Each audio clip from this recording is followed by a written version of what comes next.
Okay, so I'm going to show you another alternative method that you could use. You could also do this manually with scissors and glue if you do not want to do it on Photoshop or want to do something slightly different.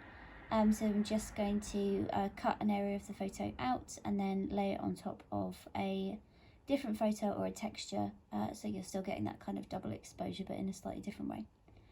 So again, I'm using pictures from the internet, so sorry if the resolution isn't that great. So I just chose a picture of this man on a bench, and I'm going to overlay it with this picture here of some wood bark close up. So again, I've turned them both black and white. You don't have to do that.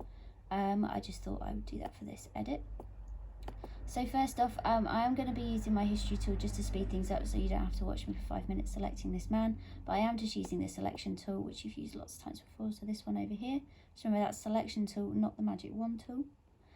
So you're going to select the part of the image that you want to change into the textured background. So you're going to just move your selection tool over your person until you selected it all. Remember, you've got the plus and minus ones at the top as well. So if you select something you don't want selected, you can take it away with your minus wand.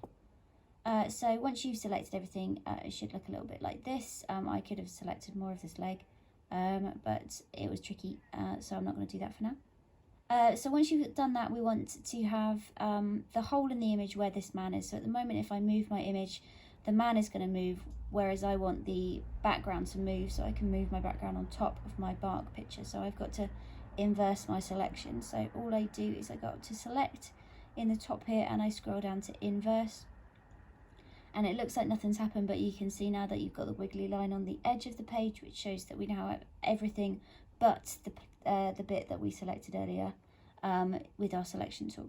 So now all we need to do is use the move tool at the top here to move our landscape on top of our textured picture. So we're just going to hold it down, drag it across. You can see that we're leaving the man on the bench behind, and we're going to put it on top of our textured picture. So I'm just going to pull this along.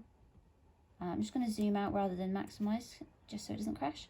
And I'm just going to place this where I want it to be on my picture. So you could leave it like that, or you could zoom in and crop it down. It looks quite effective. And like I said, you could do this manually with scissors and glue as well, or you could choose different pictures, maybe where the person is taking up more of the image or where there's more white in the background to make the texture stand out a little more. But this is just another way that you could edit in the style of the artist.